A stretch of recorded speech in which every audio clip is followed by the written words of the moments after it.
Thank you. Good morning, everyone. And I would like to thank the organizers, first of all, for having me here to this great program. I really like the format of being a hybrid between theory and experiments, and these are my favorite kind of schools. So it's a real pleasure for me to be here.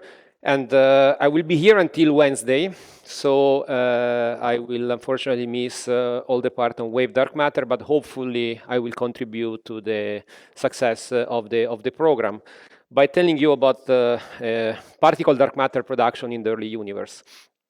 I would also like to thank the organizers for having me here, given my strong personal connection with this place, with this room. I've been visiting GGI regularly since 13 years, and I was participants of workshop, organizers of workshop. I was organizer of schools, but lecturer at the school I was still missing. So now I did everything for GGI. And so it's great to be here. And my last thank to the organizers for the third time is for inviting me to talk about this subject. Okay, this subject is really something that is one of my favorite topics in physics when I teach at my institutions, when I do research. And while preparing this lecture, I realized that the first time I got in touch with this subject was exactly 20 years ago. Not far from here, 1 hour from here in Pisa. And I clearly remember the lecture. I was following a cosmology class, and I clearly remember the lecture where the professor told us something we will see hopefully tomorrow, how to compute the dark matter relic density by solving a Boltzmann equation. I was truly fascinated by the fact that tools I already knew about statistical mechanics applied to terrestrial experiments, to things on Earth, could be transferred to the early universe to track the evolution of particles in the early universe. And that was a subject that was in my thesis. It was in my master thesis, my PhD thesis, in several papers. I've been doing different things in the last 20 years, but this was always present. Okay, so it's a real pleasure to share with you one of my favorite subjects. Now, when preparing this lecture, while I was preparing this lecture, I was thinking how to organize, because the time I have available is not infinite. Of course, this is something you can spend an entire semester on, and I did until last year. Actually, at my institution, I was teaching a master's courses where I was going into many more details. I had 48 hours. Here I have 6, okay? So it's significantly less. And also, I had to keep into account the audience, okay? So I assume that, let's do a survey. So how many of you are theorists or would like to be theorists? You, okay. You too, okay. Good. I thought you were an experimentalist. How many of you are experimentalists? Okay, very good, very good. So there is a slight dominance of theories, but there is a good fraction of experimentalists, which is great. And so I looked for a compromise, okay? So I assumed the theorists would be happy to see all the details of the Boltzmann equation, how you formulate the Boltzmann equation, how you solve them. But maybe this is not something that is needed to the experimentalists. Maybe they would like to understand how the relationship between the dark matter density and the couplings and the masses they look for in the experiments, where does it come from, okay? And so here is the plan, okay, that I plan to follow for the next 4 lectures, okay? So the first lecture, which is this one, we will go through just the cosmological background, okay? So we will spend at least all the hours we spend together with me here. We will be back in time in the early universe at the very first fractions of seconds of the cosmological history, and we will discuss how dark matter can be produced within this cosmological background, okay? So in this description I am about to give today, I will describe the thermal bath that filled the early universe and the standard model particles also from the microscopic point of view. But the dark matter will just be a macroscopic fluid present there and not even that relevant. Okay, so in this first hour we will not see too much of dark matter. We will just mention the current abundance to extrapolate back the thermal history, but dark matter will not play a role. I think this step is needed. For those of you who maybe didn't see this well, for some of you will be a review. For all of us will be setting the notation and the conventions. Okay, so we will develop the alphabet we will use in the next lectures, and I will try to be as self-contained as possible. Okay, so hopefully it will be accessible to all of us. Of course, if there is something that I say and is not clear, just raise your hand and stop me. Okay? Okay, so this afternoon, for the second lecture, we will do dark matter density estimates. Okay? So I emphasize the word estimates. Why? Because these are not really calculations based on a solid theoretical framework. We will use physical argument, and we will see concepts such as instantaneous decoupling. What does it mean? How is it possible to use instantaneous decoupling to estimate the connection between the dark matter relic density and the coupling and masses of this hypothetical particle? Okay? And so we will only use basically the four operations, okay? Sum, differences, products, and divisions. Maybe some simple integral, okay? So the mathematical formalism for this lecture will be, actually for both of them, will be extremely basic, and we will focus on the physics, okay? Then, so as I said, I was looking for a compromise. So lecture 3 and 4 will be about something still at an introductory level, but we will see the mathematical tool that allows us to compute the relic density with great precision, which is the Boltzmann equation. But the Boltzmann equation formulated in an expanding medium, because as we will see in a second, the universe is expanding. Then we will discuss, for sure, freeze out.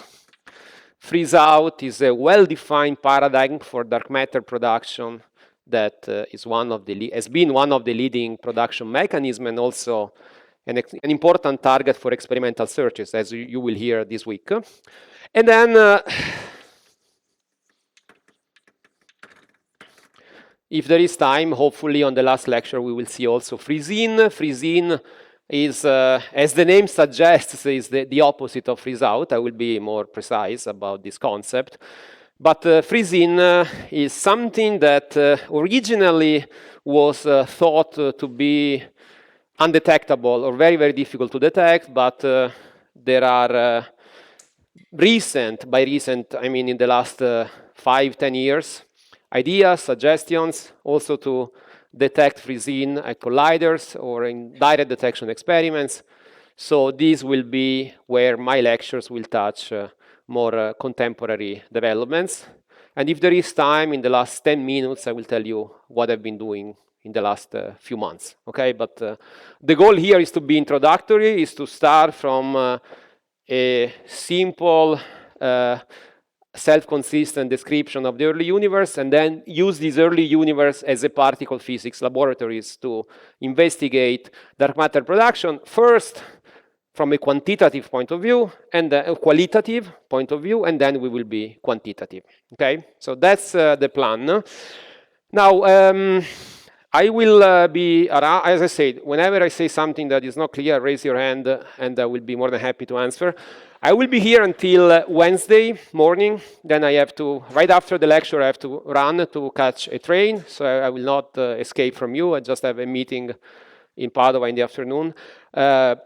But I'll be here otherwise, today and tomorrow. So even if you have questions, curiosity, and you see me around, just come and talk to I'm in room 107. Even come to my office.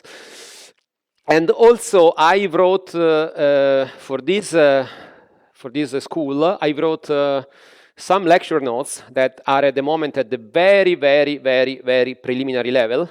So I've been working on those in the last few days.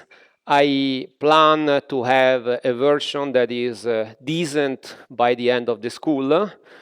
I will mention this again at the end of my last lecture, but if you are interested after the school in having a look at the notes and hopefully also go through them and point out mistakes, so you will help me to make the notes better, just send me an email and I will be very happy to share the notes with you, okay? Okay, so this is the plan, okay, for the next 4 lectures. Now, let's discuss how we describe the early universe. And I start from what I call the pillars, okay? So the pillars to describe the early universe are both observational and theoretical, okay? So from the observational point of view,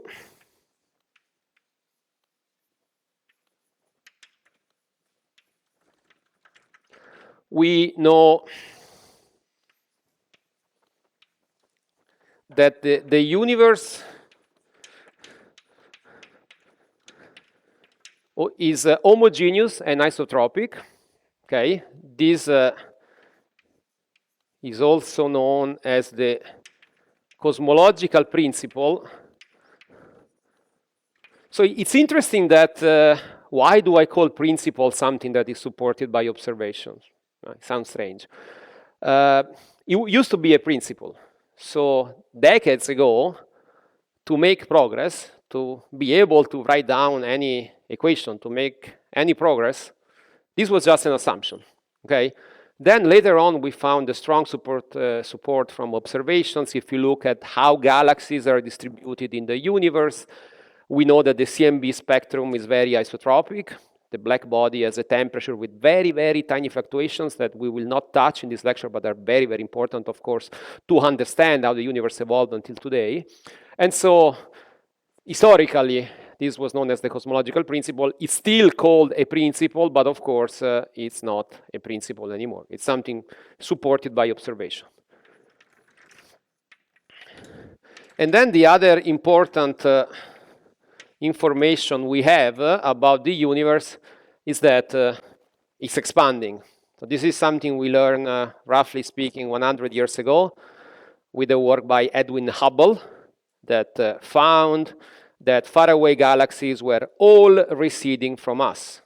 This cosmological redshift. All the spectral lines were shifted toward the left, to the red, because they were moving away. Of course, if you look at nearby galaxies such as M31 or Andromeda, you see a blue shift, but that's a local phenomenon. If you look at faraway galaxies, they are moving away, okay? So these are the 2 important properties of the universe that we need to describe the early universe. From the theory point of view, one of the beauty of this cosmological background is that to be able to reconstruct the early universe, you have to put together some of the most beautiful theories that we developed in the last century. In particular, general relativity, okay? The standard model of particle physics, okay? And then, as we will see today, also statistical mechanics, okay?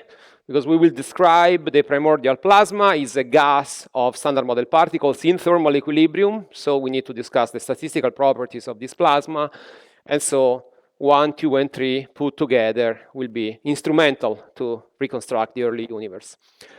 Now, don't get scared by this, or this, because we will use really a minimum amount of these theories. But in the lecture notes I am preparing, I wrote long appendices with all the GR explicit calculations, all the standard cosmological model derived in every detail, okay? But it would not be a good idea to invest 6 hours doing calculation of GR. It's not needed, and so I will just quote the main results. The standard model, I assume, given the subject of the school, that you are somewhat familiar with the standard model, but even in that case, we will not need to know the very detailed structure of the theory, okay? And StatMech all I will ask you is to know what is a phase space distribution, how you compute a number density or energy density as a phase space integral of the distribution, and so on. So we will keep the discussion very, very basic, okay? And so these are the pillars. Now,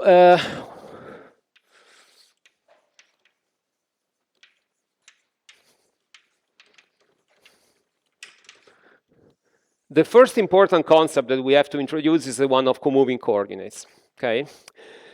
And the comoving coordinates are extremely useful because of this property. So imagine that you are in the Milky Way here.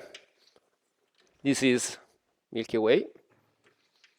And this is a galaxy, another spiral galaxy, very far away, okay? So that I observe the redshift, so I'm not looking at Andromeda, I'm looking at something where I see this expansion, the Hubble expansion.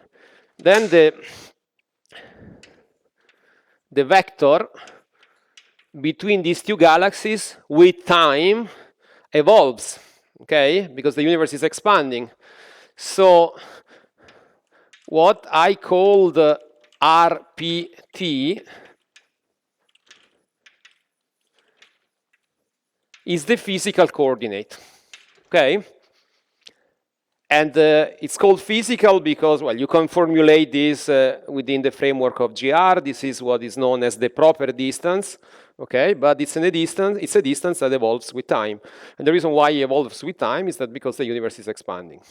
So this suggests that these physical coordinates are not the most convenient coordinates once you discuss a medium which is expanding, okay? And so the comoving coordinates can be thought as follows. So imagine that you build a grid, okay? And you imagine that the Milky Way is here in this grid, and the galaxy is here. So you have Milky Way here and the galaxy here. So it's the same picture as here, okay? But then I'm taking this grid defined in such a way that if this is the grid at T1, and then I look at the same system at a later time, so I look in the future, then this grid became bigger, but the information that to go from the Milky Way to this galaxy here, I have to move on this grid 2 steps on the right and 1 step in the upper direction, is still valid, okay? And so this is basically a simple illustration of what comoving coordinates are coordinates that expand as the universe expands in such a way that the distance between galaxies is not affected by the expansion. Okay, so a nice visualization that if you have a balloon that you are inflating and you draw 2 dots on the balloon, then you draw a grid on the balloon, then you can inflate the balloon more. The distance between the 2 points will become larger, but then on the grid you always have to take the same amount of step. Okay, and so what we called co-moving, and also the name suggests that we are actually talking about something that is co-moving with the expansion, okay? So I call this RC, okay? Why C? The subscript C stands for co-moving, okay? And you see that they do not depend on time, okay? They do not depend on time. So what is the relation between these 2 sets of coordinates? The relation is that you can define, and you can take this equation as a definition of this important factor A of t, the connection between the constant comoving coordinate, the constant comoving distance between 2 galaxies, and the time-dependent physical distance between 2 galaxies is given by this function A of t. And this function A of t is known as the scale factor. Okay? So that's an important function that we will see a lot today and also in the next lectures. And basically, for T1 greater than T2, of course, A of T1 is greater than A of T2. Sorry, I wrote the right thing, okay? A of T2 is greater than A of T1. Okay, so now we can start wondering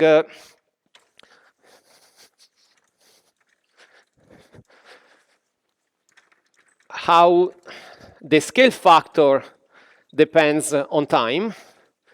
Because if we manage to understand how the scale factor evolves with time, then we understand how the universe is expanding with time. So it's crucial to understand how the scale factor depends with time. Before I do that, let me do a very simple math, okay? So a very simple math is just take this equation in the box, and I take the time derivative of both sides, okay? So I do drp dt, and then I use the definition. I have dA dt times arc moving. When I do the time derivative, I can use the Leibniz rule. It's a product, but it's a product of two things, and one of them is time independent. So I only have this contribution, okay? Then I do something simple, I multiply and divide this by A of t. And so I can collect this, and if I look at the definition, I recover the physical coordinate, and then I end up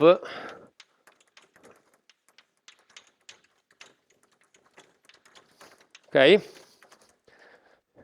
And I should put the P here because I wrote everything in terms of physical coordinates. So what do I learn from this equation? I learned that the recession velocity between two galaxies, this is V, okay? The derivative, how the distance between two galaxies changes with time. So the recession velocity between two galaxies is proportional to the physical distance with the linear relation, okay? So if I look at two galaxies and I measure some recession velocity, if I look at another galaxy which is twice more far away, then the velocity will double, okay? And this factor, which tells me the proportionality constant between the recession velocity and the physical distance, is a very, very important function.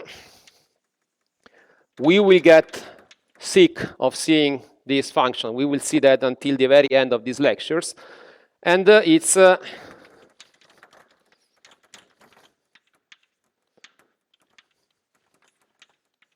okay. From now on, an upper dot will denote a time derivative. Okay, so a dot is dA dt. You will just save some chocks. Okay, so I will use the dots to denote time derivatives. And so this is the Hubble parameter, and of course this is the Hubble law, but it's evaluated at a generic time, not necessarily today. And the value of the Hubble parameter today, h of t0, and let me also take this opportunity to introduce a well-established convention. Whenever I have a time, or whenever I have a variable with the subscript 0, means evaluated at the present time. So here, I can write this, okay? So T0 is today, and H with the subscript 0 means Hubble evaluated today.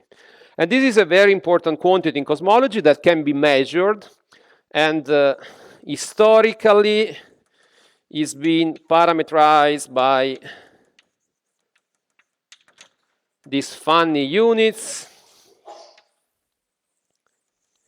It's 100, so this is a 100. Then there is a dimensionless factor, h, which is dimensionless, because the Hubble is what? It's a velocity over a distance. And these units are conveniently chosen because usually distances are measured in megaparsec and velocity in kilometers per second.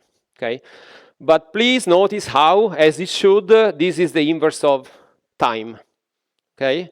You have kilometers, megaparsec. This is a length over a length. Then you can do the conversion, but in the end, you're left with a quantity which is the inverse of a time. And it's a good proxy for the age of the universe, okay? In the notes, I have exercises as well with solutions. And one of these exercises is to compute the age of the universe, and you see that it's very close to h naught to the h0 or h naught to the -1. Now, what about this number? This number has been the subject of a very interesting debate in the literature in the last 10 years. So you may have heard about the Hubble tension or h naught tension. So there are two different ways, two different strategies to determine age. You can either look at the early universe, CMB, and extrapolate its value today just by looking at the CMB anisotropy spectrum and then evolve accordingly. Or you can observe the local universe by looking at very, very far away galaxies by basically reproducing the Hubble diagram. And there is a tension between these two determinations. The one you derive from the CMB is a bit smaller. This tension will not be relevant to these lectures. Of course, it's something very important, very exciting in the field, but for us, it will not have a huge impact, okay? And whenever possible, I will give you equations with h squared explicitly appearing there, so we don't need to specify the value, okay? So let's say that this h is approximately 0.7, okay? Then it could be 0.68, 0.71, 73. It depends on what observable you look at. The good proxy for us is 0.7, and we don't need to give more details about that, okay? Okay, so now it's very important to understand the time evolution of A of t, okay? The time evolution of A of t, which is the scale factor, well, the proper way, the systematic way to do that is to employ GR. And so you have to write the most general metric for a universe that satisfies the cosmological principle.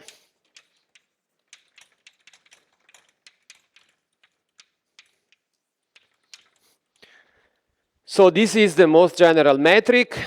This k is a parameter, which is a real number. If it's vanishing, well, you get Euclidean three-dimensional space. Okay, so that describes a flat universe.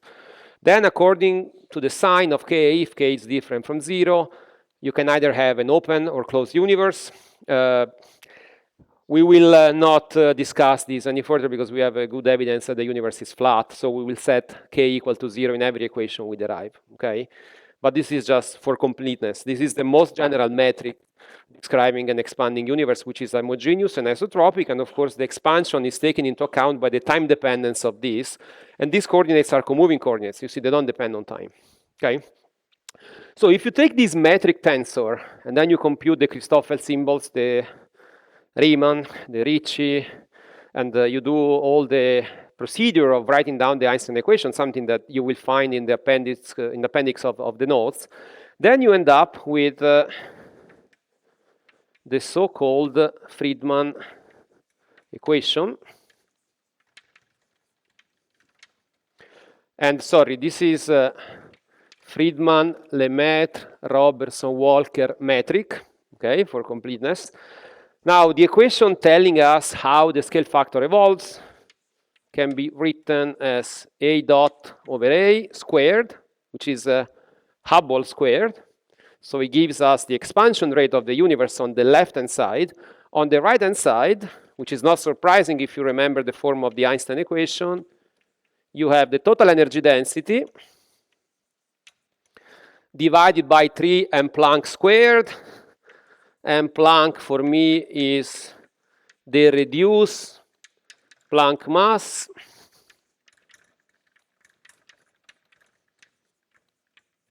okay.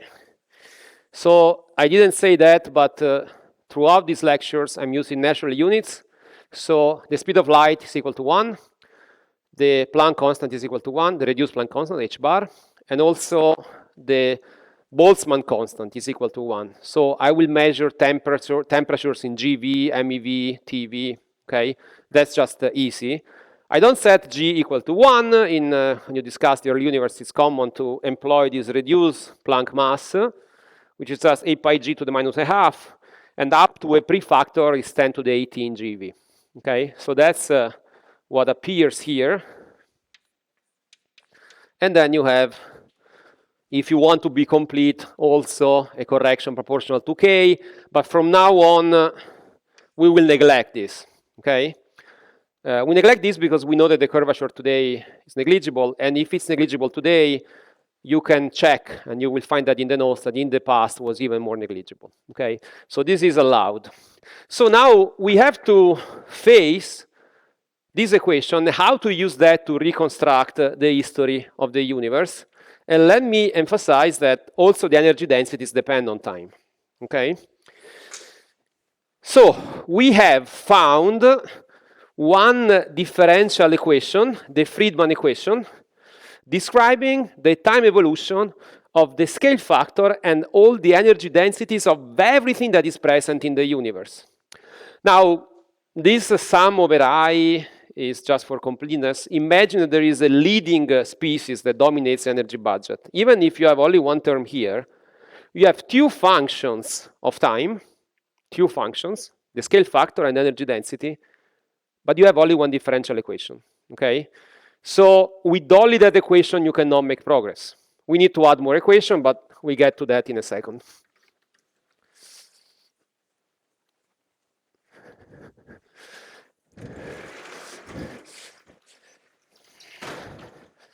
Okay, so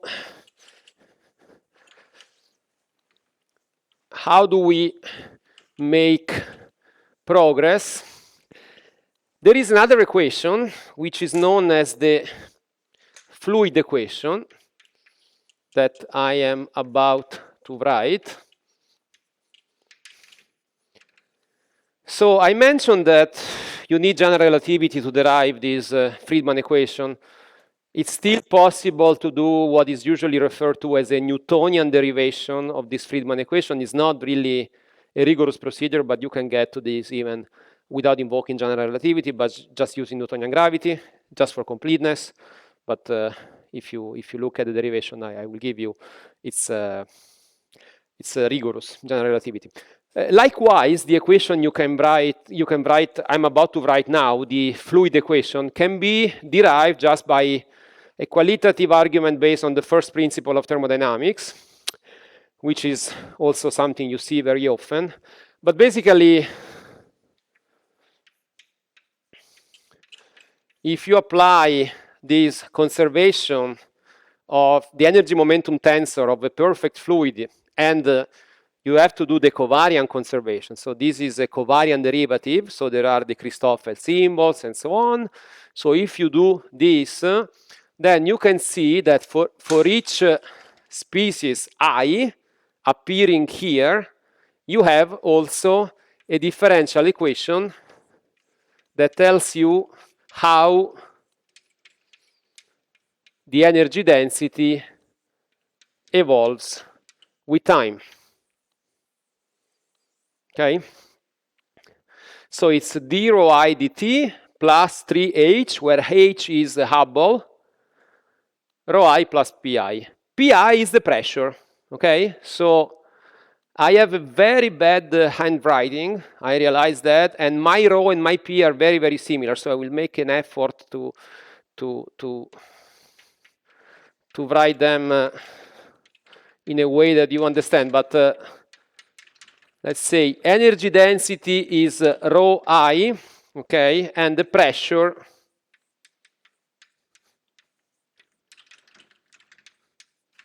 is pi, okay?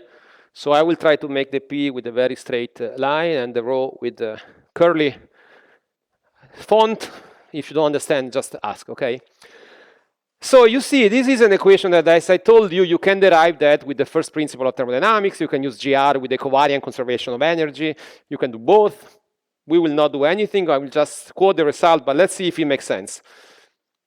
So if Hubble is 0, the universe is expanding. It's not expanding if h is 0. So if h is 0, I find that the energy is conserved. Makes sense.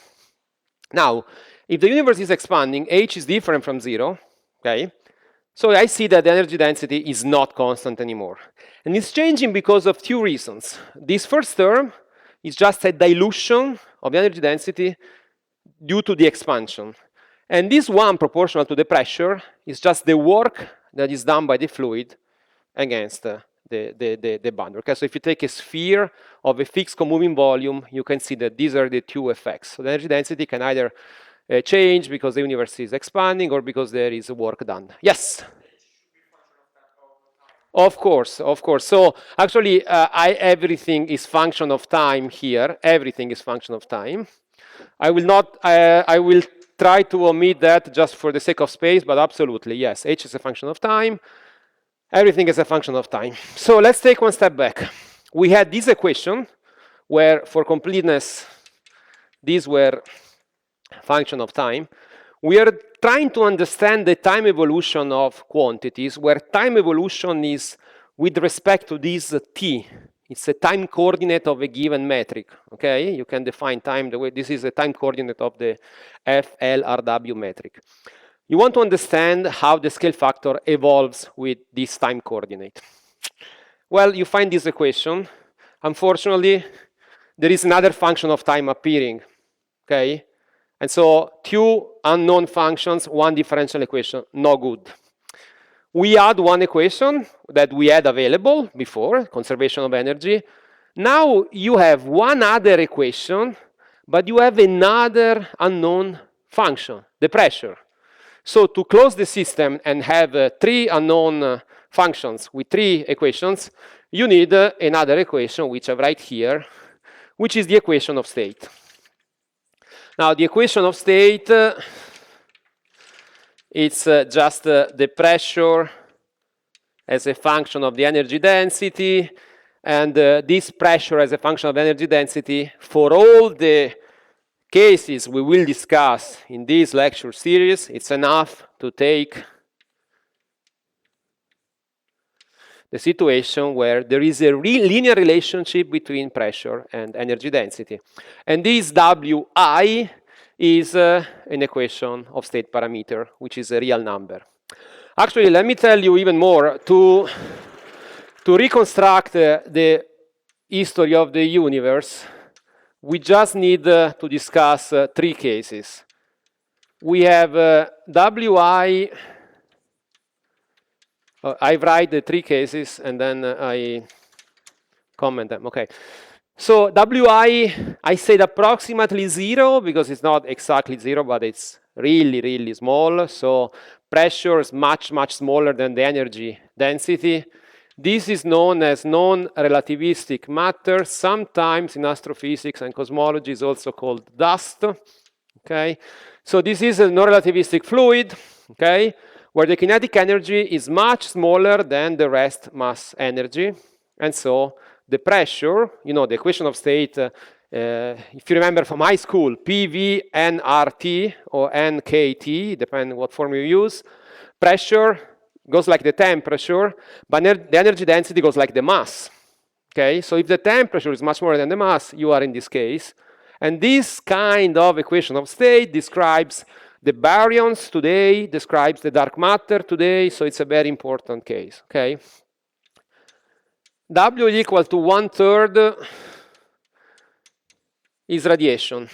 Radiation describes basically all the standard model particles back enough in time, because when the temperature of the plasma was above the weak scale, all the standard model particles were in equilibrium. And so everything was relativistic. You can trash away all the masses, all the standard model particles were relativistic, even like above the electron-weak phase transitions. The Higgs didn't have a BEV, okay? So you had thermal masses that are subdominant, but the fluid was relativistic. If you look at the CMB today, photons are massless even today. So this equation of state describes the CMB today. Okay, so it's something we need to worry about, something that is important. Finally,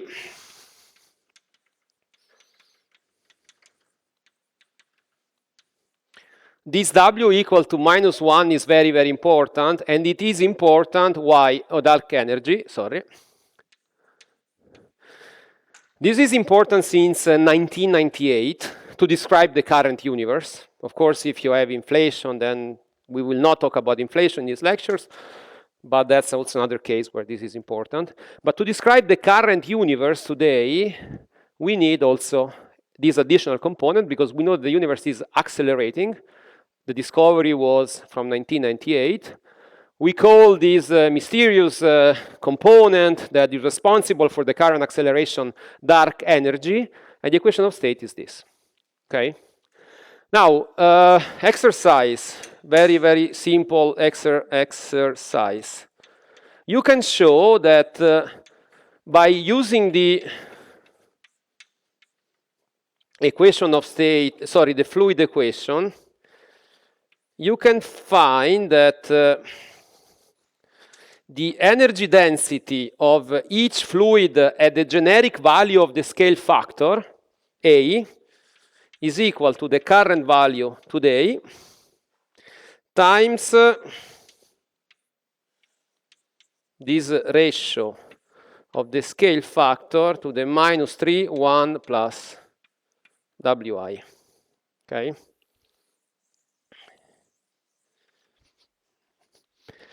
So, this is a trivial application of that equation. I invite you to check, and you will find the solutions in the notes.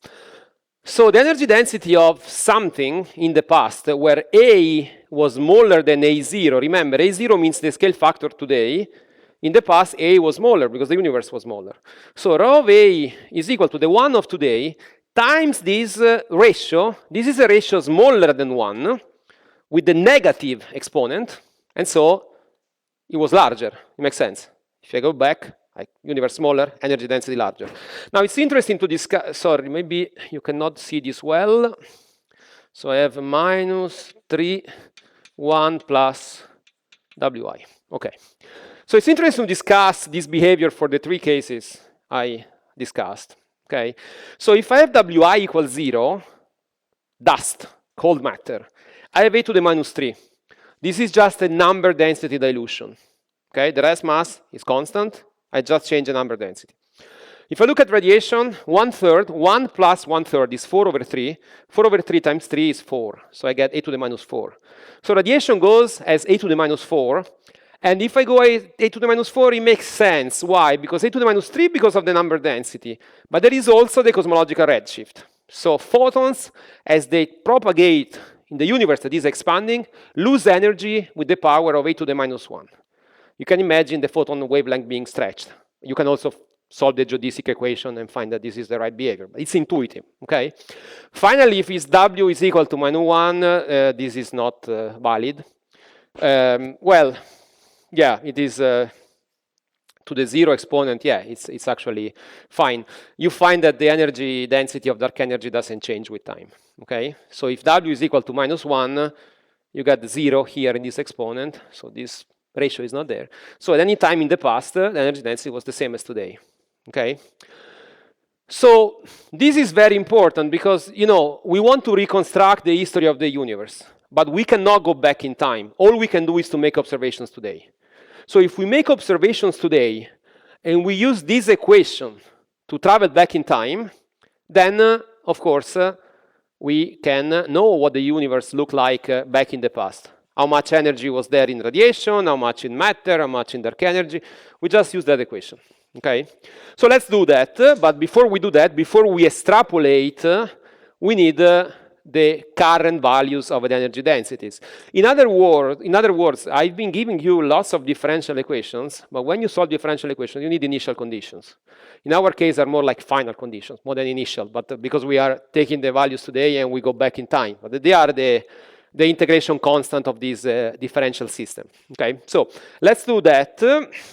And let's also introduce some important parameter that I will sketch in this blackboard. And then we will see that thanks to this equation, we will extrapolate back the early universe and we will identify three main phases. Radiation domination, matter domination, and dark energy domination, which is the one of today. But how do we do that? So there is actually a more convenient way that we can use to write the Friedman equation. And it's quite easy. I deleted, so I leave only this blackboard here, because this equation will be essential, okay? But the rest, I make space for the discussion that follows. Okay, so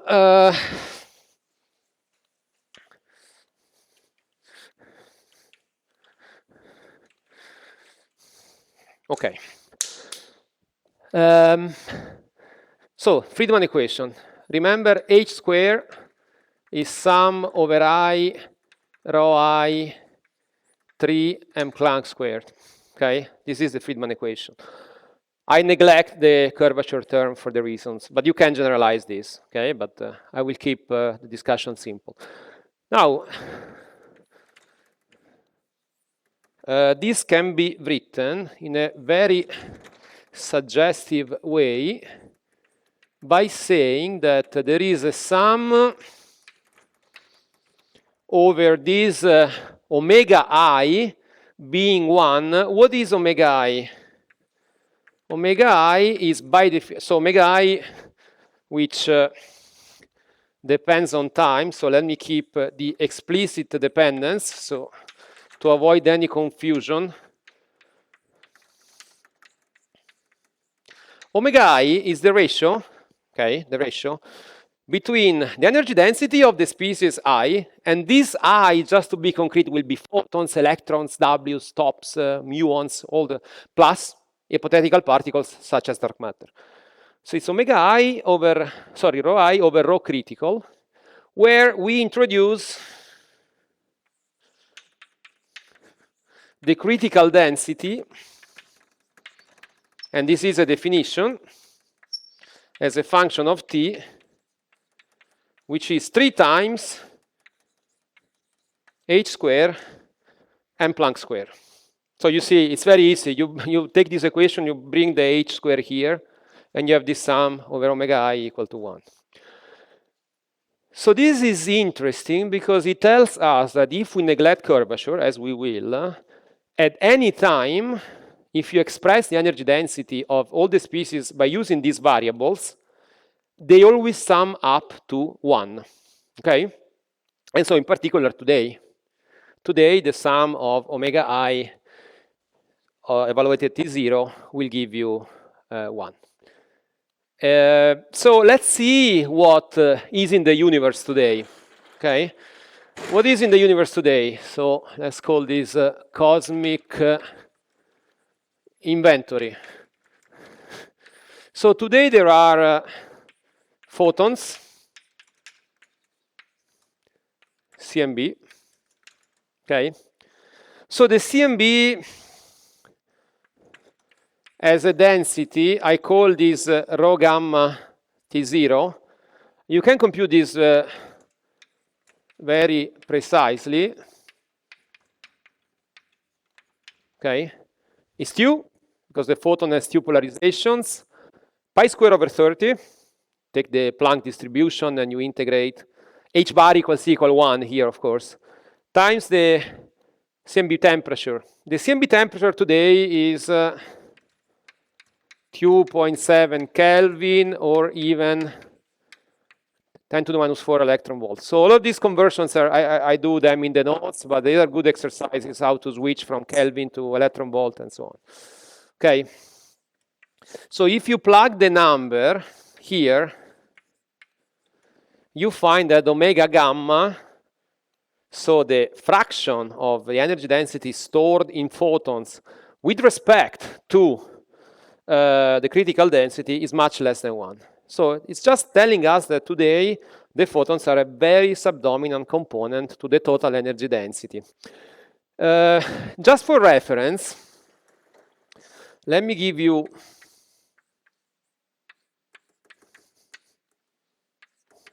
so I give you this combination, which is rho critical over h squared.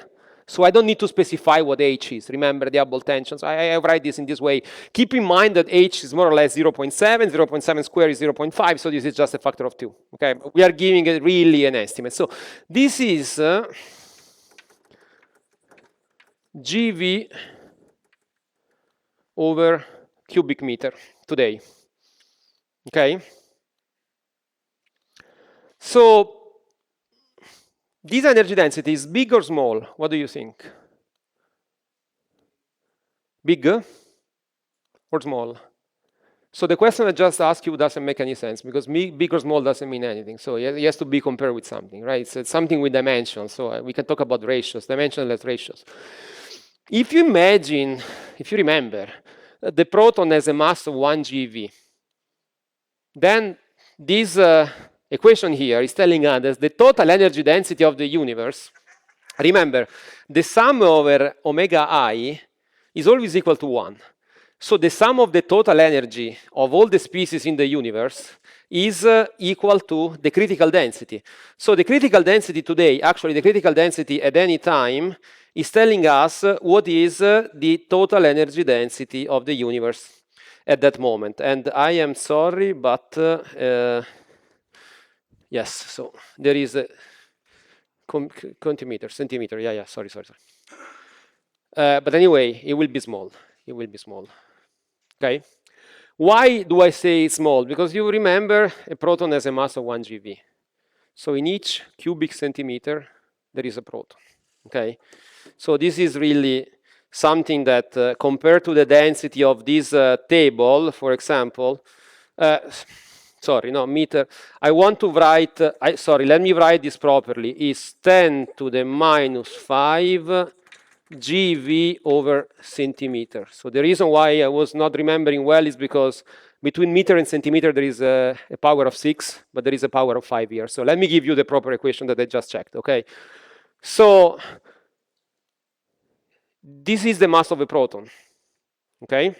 So this is telling us that in 1 cubic centimeter, there are 10 to the minus 5 protons, which is more or less 1 proton per cubic meter, if you do the conversion right. This is a very small density. Why is it small? Because if you compare with the density of this table, and you remember how big the Avogadro number is, we are talking about something extremely, extremely small. So the universe is a very low density place, okay? On average, of course, we live on the Earth where things are different, but if we talk about the entire universe, this is the number, okay?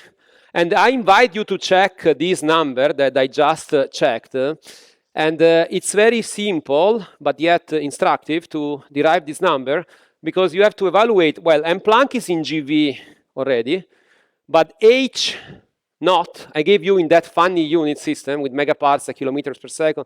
So you have to, first of all, express the energy density as an energy to the 4th power. And then you have to reintroduce the volume factor. And so you use the famous relation H bar times C, which is 197 MeV times Fermi equal to 1, because H1 and C are both equal to 1. Okay, so this kind of conversion, I have them in the notes, but it's good to be familiar, so I invite you to check. Okay, then let's continue here. Neutrinos. Neutrinos also small, so there is no time in this serious lecture to review the cosmology of neutrinos, but neutrinos have a distribution very, very similar to the one of photons. There is a temperature which is not exactly the same. It's also a very beautiful calculation, but we will go fast. So let's get to the interesting part. So we are able, finally, to pinpoint the individual contributions from baryons. Baryons means all the standard model particles. There are also electrons, but you remember the electron mass is a factor of 2,000 below the proton mass. So the electrons do not contribute to the mass density. So for the baryons, you have omega B today, which is more or less 5%. And then you have dark matter. Dark matter is something which is described macroscopically with an equation of state parameter W equal to 0, okay? But we don't know the microscopic identity, the particle physics identity. But we know that as an energy density that scales with W equals 0. So that's why I put these two together, because they both contribute to the energy density of matter, okay, non-relativistic matter. And then finally there is dark energy. So dark energy, even if I don't tell you the number, you should be able to figure it out, okay? Because it's 27 plus 5, 32. The sum must give 1, so it's 68. Okay, so it's 68%. That's the universe today, okay? And this is, of course, I'm making a long story very, very short. Of course, to get to these numbers, it took a lot of effort, okay? Now, I have the differential equations. I have the conditions today. I can integrate the differential equations, go back and see from the macroscopic point of view, what was the composition of the early universe? What was the energy budget? Okay, so I provide you a macroscopic description, and I like to present this by doing this plot, where here you have rho as a function of here you have rho I as a function of A, okay? And here you have A, okay? And here, today, so here is A0, okay? This point here. So in particular here, along this line, I can identify, let me do it in a clever way. I can identify dark energy. I can identify matter. Okay. Matter is baryons plus dark matter. Okay. So if I give you a macroscopic description, I'm being very, very macroscopic. What do I mean? I only care about the W. Okay. Whatever with the same equation of state parameter, I put them together. Okay. So it makes sense to group these two together. And you see, I drew them very, very, very close, because this is 0.68. Well, here I'm not plotting the omega, I'm plotting the rho. But you know, the ratio between these two, when I take the ratio of the omega, is the ratio of the rho. Okay. So the dark energy is roughly a factor of 2 denser than non-relativistic matter today.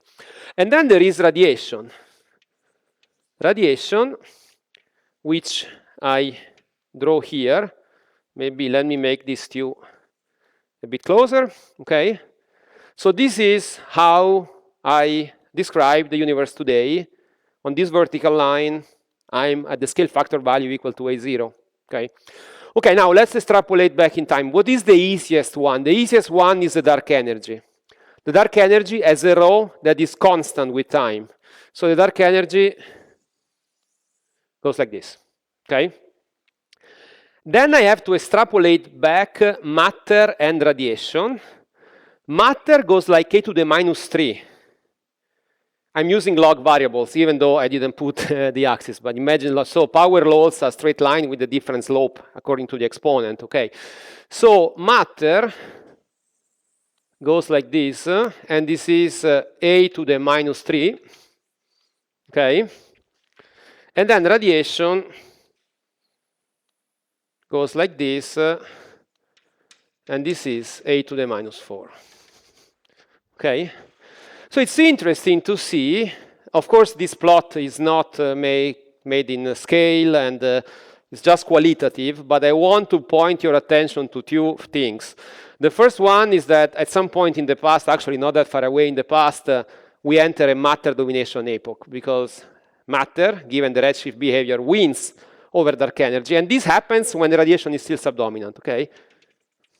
And then this is called matter radiation. No, sorry, this is A lambda. Let's call it A lambda. And then at some point, radiation wins. it's not surprising that if I go back enough in time, radiation wins. Because radiation has a stronger redshift behavior with a higher exponent. So if I go back in time enough, I expect radiation to win. So here I have dark energy domination, here I have a matter domination, and here I have radiation domination. Okay? This is just to set the stage, and is everything written in terms of macroscopic quantities. I'm just telling you how the energy densities evolve back in time. I'm not telling you what is inside this row, okay? So now, in the last 20 minutes of this lecture, what I will tell you is how to describe, from a microscopic point of view, the radiation bath. The dark matter will be still macroscopic, okay? But the formalism I will use, which is the formula of cosmological statistical mechanics, will also be very useful for dark matter, okay? The idea is that, as we will show, I give you a preview, this matter radiation equality happens when the temperature is 0.8 eV, okay? The temperature of the CMB, the temperature of the bath. At that point, the CMB and neutrinos have decoupled. We don't have time to go through all the cosmic history. But I want to emphasize that the radiation domination lasts until the universe has a temperature of 1 eV. And so if we are interested, let's not forget our goal. The goal of this lecture is to discuss particle dark matter production from scatterings and decays and processes of standard model particles. By the time I get to the EV, all the standard model particles are gone, with the exception of photons, neutrinos, and of course, protons and electrons, because there is a matter-antimatter asymmetry, okay? So we will focus the next 3 lectures in this region here, okay? In the radiation domination region. And that's the region where we will study dark matter production, okay? So now, in the last part, I will introduce the framework of cosmological statistical mechanics, and then we will apply that today to do some estimates, okay? But before, let me stop to see if there is any question about this. Okay? Very good. Okay, so now let's see how to describe this phase of the universe, the radiation dominated phase. This is really where all the actions of the next 3 lectures will take place, so we have to describe this very, very well.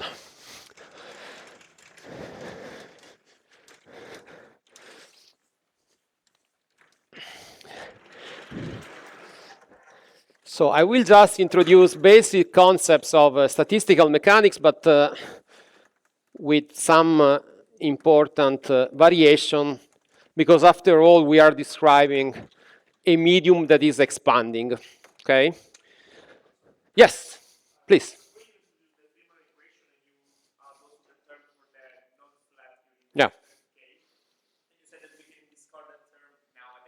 Yeah.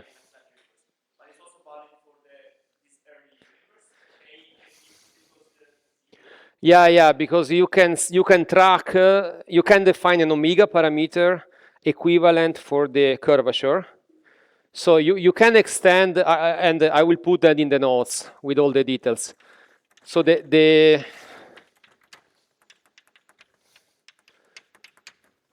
is the complete Friedman equation, where this omega k is minus k a square over h square. Okay. You can just check that this is what happened. I mean, you divide this by Hubble with the minus sign. Yes, because it's we measure this today, and we know it's small. And you can check from this that if it's small today, it was even smaller in the past. That's actually, that opens up another discussion about one of the strongest motivations for inflation. It's known as the flatness problem. But we will not talk about inflation here, and we will just stick to a flat universe. But the concept is that if it's flat today, it's safer to take it flat in the past, because this will become even smaller in the past than it is today. Okay. Other questions? Okay, so the last topic for today is a brief introduction to the cosmological statistical mechanics, because after all, we want to give some microscopic description of this phase that so far we have only described macroscopically. And so, I assume that you are familiar with all the concept of statistical mechanics. In particular, you know what is a phase space distribution. A phase space distribution for a given species I, in principle, is a function of 7 quantities. Could depend on the coordinates, 3 coordinates, 3 momentum, and time. Now, the cosmological principle implies, and of course, I should say that there are fluctuations in the early universe. I mentioned the CMB fluctuations. There are fluctuations in the matter density. The way these fluctuations evolve is very important. So I will neglect this, but I don't want to say they're not there, okay? So we will just describe the average density of the universe, but the analysis of this fluctuation is very important. But if we focus only on average quantities, then we see that the phase space distribution only depends on the energy and time. Why? The universe is homogeneous. It cannot depend on where I evaluate the function. It's isotropic, so it depends only on the size of the momentum, but I can use the dispersion relation and then use the energy in an equivalent way. Okay, so cosmological statistical mechanics is very, very easy in this context, and all the integrals will be super easy. So we'll just sketch the main results, okay? So what I called Bath particles. So what are Bath particles? Are particles belonging to the primordial thermal bath, which means all the standard model particles for sure, because gauge interactions ensure that they achieve equilibrium, and then maybe the dark matter, as we will see this afternoon. But today we will just describe the standard model bath, okay? So let's stick to the standard model. And it's even simpler, because we can say that for those, the phase space distribution is the equilibrium phase space distribution, because they are in equilibrium. And so it's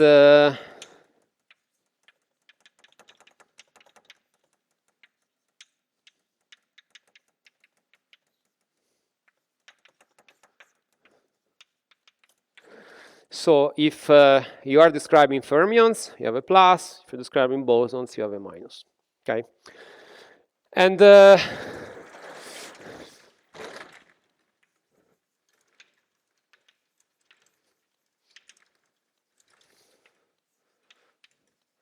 so the equilibrium variables basically will just need to know number densities and energy densities. For the pressure, we use the equation of state. So for a particle in thermal equilibrium, the number density is defined as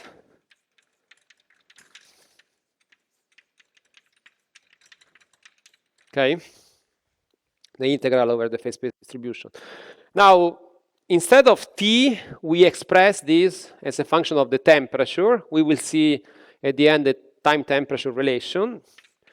And there is a famous result that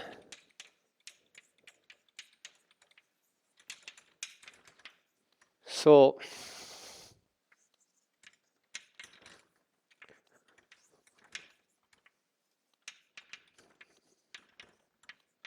okay, so if you have a fermion, this xi is 3/4, and if you have a boson, the xi is 1. These are just when you do the integral for different distributions, you get this statistical factor. You get the Riemann zeta function, you have a pi squared. These are not important. All we care about is that the number density of a relativistic species evolves like T cube, which is obvious from dimensional analysis. Okay, if you have a massless particle, because it's relativistic, the only quantity with dimensions you can use to construct a number density is the temperature. Okay, same story, energy density. Let me say this is relativistic. This morning we only do the relativistic. You have integral over the phase space. And this time you don't integrate just f, but you integrate E times f. And this is xi rho pi square over 30 gi t to the fourth. Okay? So this looks familiar. I told you the CMB, this is the story of the Planck distributions. So indeed, if you have a boson, you have a 1. If you have a fermion, you have a 7 over 8. Okay? So sometimes it's convenient to group everything together.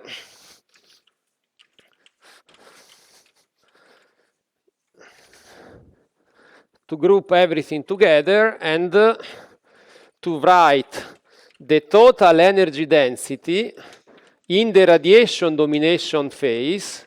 So the reason why I am considering the relativistic regime is because I'm in the radiation dominated phase of the universe. So these are the species that dominate energy density. So the rho total is the sum over I of rho I, which is defined as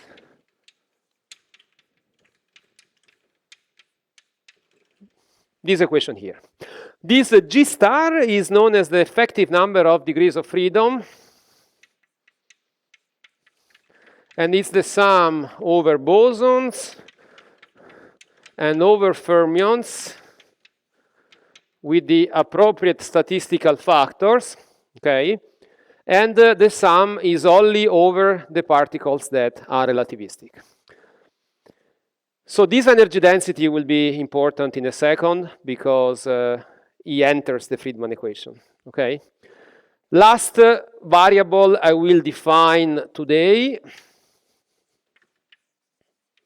is the entropy density. We will see this afternoon why the entropy density is extremely useful to describe dark matter production. And this is a function of T. So you can take this as a definition. Sorry, the entropy density is also defined as rho plus P over T. There is an analogous of G star for the entropy, is the number of effective entropic degrees of freedom. You can define this more rigorously with accounting for all the possible cases, even when the different species have different temperatures. I will put them in the notes. For the purpose of this lecture, G star S and G star will be taken to be the same, which is a good approximation.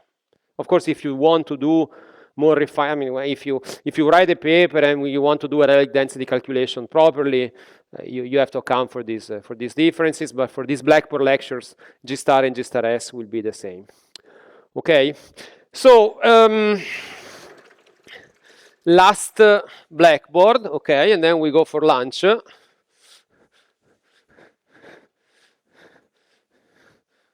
So let's try to make a summary. Okay. Let's try to make a summary and derive one last important result, okay? So we reconstructed the history of the universe by putting together all the beautiful theories we have. We solved these differential equations. We identified this radiation dominated era, okay? And this radiation dominated era corresponds to the phases in which the temperature was, roughly speaking, greater than 1 electron volt, okay? So in this phase, we have that the energy density goes like k to the minus 4, okay? Because the rho total is approximately the rho of radiation, which is going like this. If you plug this into the Friedmann equation, you see that you have here raw radiation today, A over A0 to the minus 4 divided by 3m Planck. So this is interesting because it gives you a differential equation that you can use to solve for A as a function of t. You see, there is only A here as an unknown quantity. So you can check that in this phase, A of t goes like the square root of t. Okay? So if A of t goes like the square root of t, this means that Hubble goes like 1 over 2t, because it's A dot over A. Now, let's plug these informations into the Friedmann equation to derive the last important result, because this allows us to finally find a time versus temperature relation in the radiation-dominated phases. So we can tell, if I give you a temperature, you can tell me how old the universe was at that temperature, okay? So time versus temperature,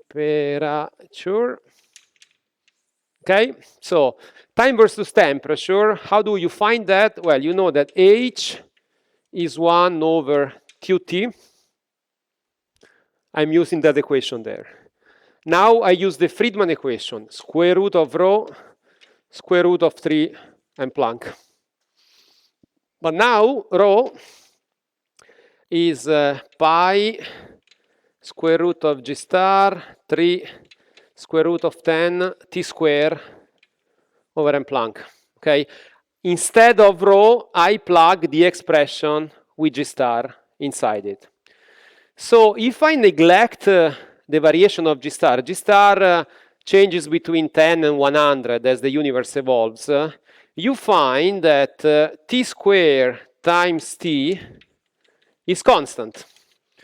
You see from this equation, time and t square, all the other quantities are constant. And in particular, you see that when the temperature was 1 MeV, the time was approximately 1 second. Okay? So,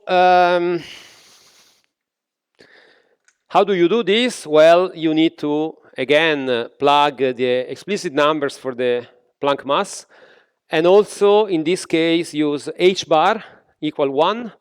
You know, h bar is an energy times a time, and so you go from energy to inverse time, so if you want to get that into seconds. Okay? So to summarize, the radiation-dominated phase has this connection. When the universe was 1 second old, the temperature was 1 MeV. If I want to know the age of the universe at earlier times, I use that this is constant. So if I take, I don't know, temperature of 1 GeV, the time was 1 microsecond, okay, because I have to take t squared, and so on, okay? So basically, this equation will be very, very useful for this afternoon, because in this radiation-dominated phase, which is the radiation-dominated phase when dark matter production takes place, the Hubble expansion, the Hubble parameter, is a very important quantity because the universe, by expanding, brings particles away from equilibrium. Okay, so this afternoon we will establish a condition to check whether particles are in thermal equilibrium or not, and we will see that there is a competition between two effects. The first effect is collisions with the characteristic time scale. The collisions want particles to thermalize, and then there is the expansion that wants to bring particles far away from thermal equilibrium, and the time scale for this expansion will be h to the minus 1. Whenever we will use this criterion this afternoon for Hubble, then for the Hubble parameter we will plug this expression, okay? So this closes the overview of the early universe, and this afternoon we will start to make hypotheses about the dark matter particle identity. We will see how it fits within this radiation-dominated phase, and we will compute the density. Okay, so I will stop here for this morning.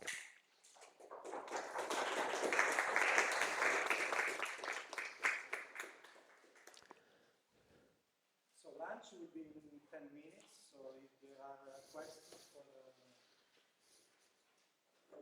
Francesco. Yes. So we're considering here logistic process only, right? Yes.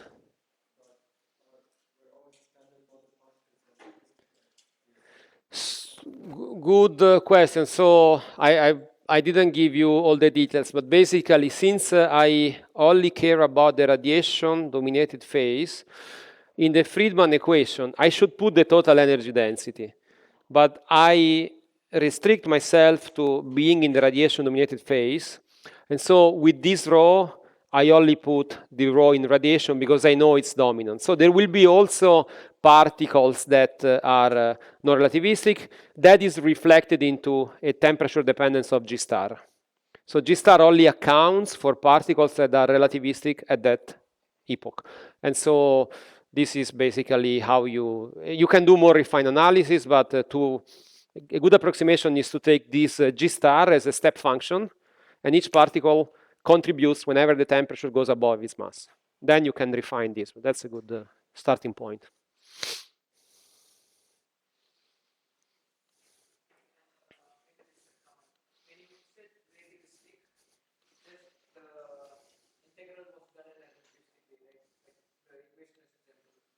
Yeah, so all I did was to use a dispersion relation, energy equal to the size of the momentum, and I integrate from 0 to infinity, so massless. That's what I mean. Of course, all standard model particles have masses. I'm taking this integral, evaluated for temperature, much larger than the mass.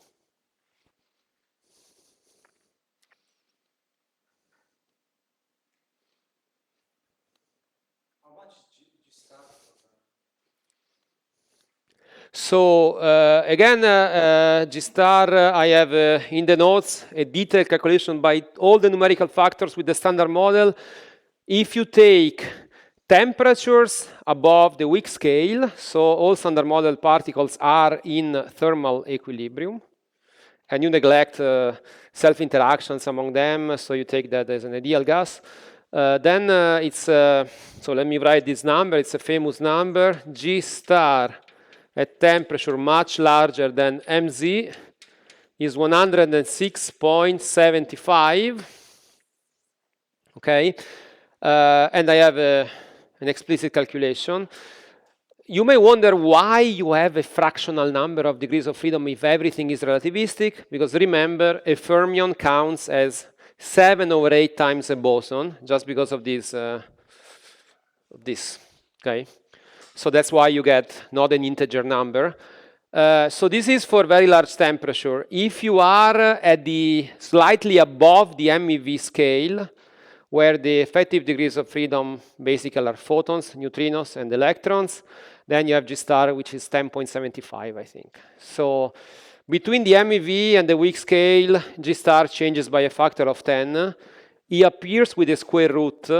So that's why putting G star constant is not such a bad approximation if you want to give an estimate. Of course, if you care about doing a very precise calculation, keeping track of the G star dependence is something that we know how to do, but for these Blackboard lectures, we will fix G star to a constant, keeping in mind that there is a factor of 3 in this prefactor, square root of 10.